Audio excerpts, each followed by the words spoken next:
All right, welcome to this explainer. Today we are unpacking something absolutely mind-bending. We're synthesizing the Structured Multiversal Interactions Framework, specifically Dr. Melvin Sewell's Sovereign Diagnostic. We are going to decode exactly how macro-multiversal mechanics directly dictate your microbiological autonomy. It is wild stuff, so let's get right into it. Here's our roadmap for the diagnostic today. 1. The Echo Rift Multiverse. 2. Exposing systemic algorithmic snares. 3. The Sovereignty Decay Index. 4. The SH1 Biological Anchor. And 5. The Quantum Consciousness Roadmap. Section 1. The Echo Rift Multiverse. Mapping Reality. To really decode this framework, we have to start by looking through the lens of what Sewell calls mythic infrastructure. He proposes that the incredibly complex physics governing the multiverse aren't just abstract math floating out there in the ether. They actually manifest right around us as tangible entertainment and narratives. Basically, they are the diagnostic tools we can use to actually read reality itself. This brings us to a massive reality taxonomy. We're talking about a descent from highly diffuse states all the way down to ultra-dense black holes.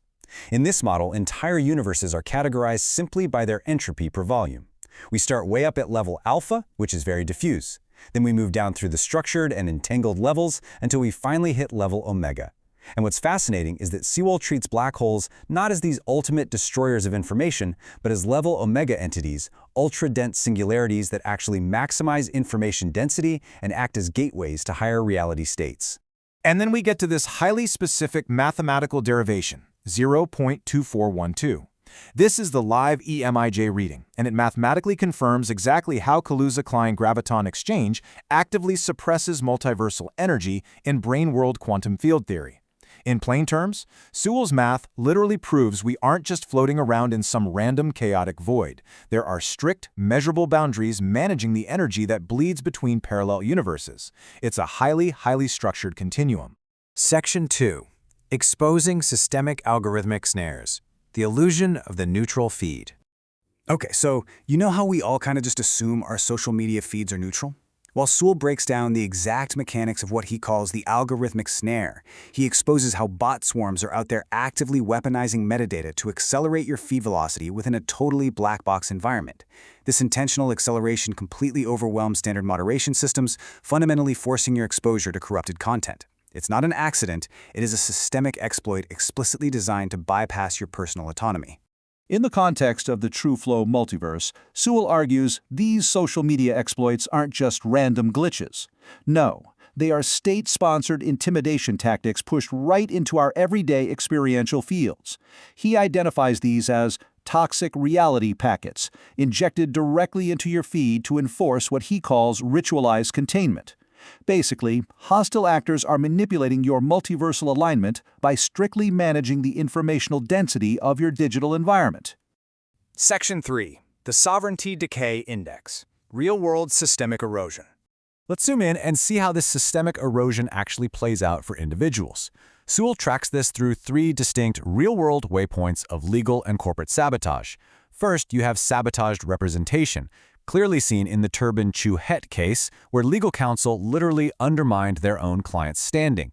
Second is insurance silence, which leverages extreme institutional latency, specifically noting State Farm on May 30, 2026. And third, bankruptcy erasure, where the 23andMe corporate restructuring in case 5430 simply wiped away individual rights entirely. Together, these form a composite metric proving a high rate of sovereignty decay in our current reality.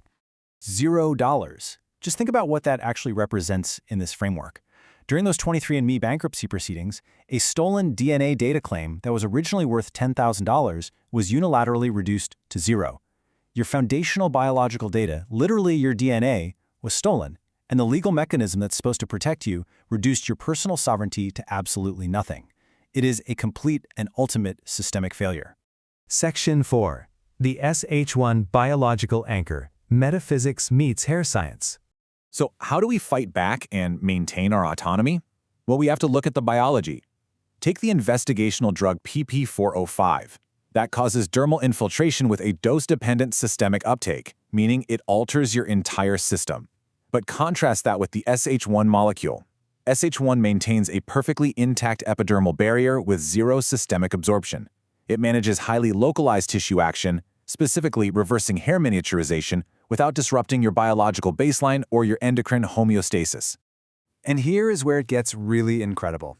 In Sewell's framework, this proprietary non-steroidal molecule doesn't just stop hair loss, it literally becomes a sovereign frequency state. Because if you traverse those high-density echo rifts we talked about earlier, you risk identity dilution. SH1 actually provides a stable, unchanging anchor.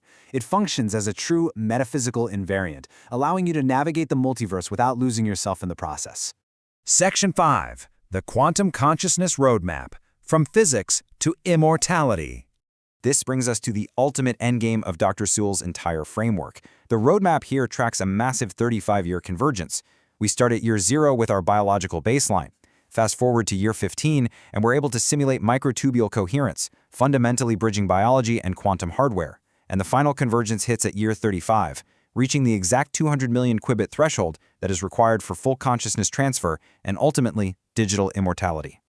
Immortality may arrive before the machine that proves it. Let that sink in for a second, because it introduces what Sewell calls the subjective time paradox. The idea is that once your consciousness enters a digitized quantum state, you're no longer bound by biological decay. Physical reality might take decades to actually catch up to the hardware scaling, but for you, subjectively, that agonizing chronological wait instantly vanishes. The very moment you transition, continuity is achieved.